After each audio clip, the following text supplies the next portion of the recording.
Hello, I'm Vila Spiderhawk, and I'm going to read an excerpt from Hidden Passages, Tales to Honor the Crones. This book is available for $2.99 at Amazon's Kindle store, at Barnes & Noble's Nook store, and at my website, www.vilaspiderhawk.com. Everything smelled as sweet as baby hair, as if the sun herself had a different odor than she did in the land of the snow. And there was music hanging like snowflakes in the air. From the tall plants that glistened on the plain, there came a song that sounded like little bones that someone was rubbing together. And from above came other melodies, that songs as sweet as forgiveness. These sounds, she discovered, came from winged animals that flew through the clouds and rested in the trees. Some of the flying creatures were as blue as a newborn's eyes, while others were sunrise red. Some were whiter than boiled bone and as fat as a woman with child. So enchanted, she almost forgot to breathe. Tichu gazed at one thing and then another, unable to take everything in at once. She watched and listened and turned her face to Mother's Sun and held out her arms in wonder. She let out a joyful yelp. The great beasts ran. The earth rumbled and heaved as if it would break in two. She threw herself to the ground and clutched the tall plants until the trembling subsided. Testing, she let out another yelp. The beasts ran again, this time farther away, so the earth only shivered as if chilled in a sudden gust. She bounced into dance and sang happy chants that she had never heard before.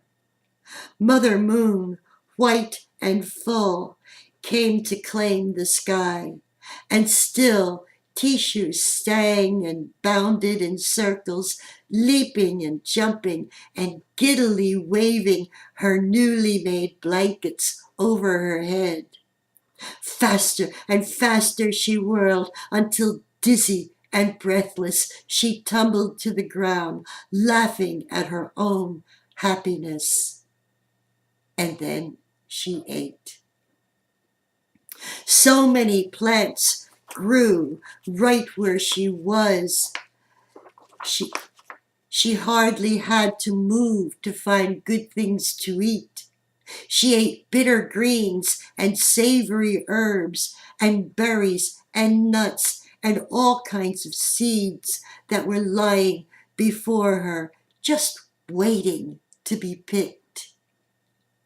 While she ate, she noticed golden lights swarming like tiny star points just above the ground. Fearing that the stars had fallen from the sky, she looked up and, relieved, saw the constellations were still there, although they'd moved from where she expected them to be. And so she went back to gathering food and marveled at the strange place she'd discovered where nothing followed the rules. And when she had eaten all that she could eat, when her belly was so full it hurt, she wrapped herself in the blanket Spider had made for her and promptly fell asleep. When she woke, she ate again, not because she was hungry, but because she could. Then she tied two corners of Spider's blanket around her waist and fastened the other two around her neck, making a pouch in which to carry the fleece and the berries, plants, and nuts she'd gathered in case she got hungry. So sure was she that no other land could be as lush and giving. Slinging the loom, comb, and spindle across her back, and draping the blankets she had made over her head, Tichu took a lingering look at the amazing land, sighed, and began her journey home. Again, this is from Hidden Passages, Tales to Honor the Crones.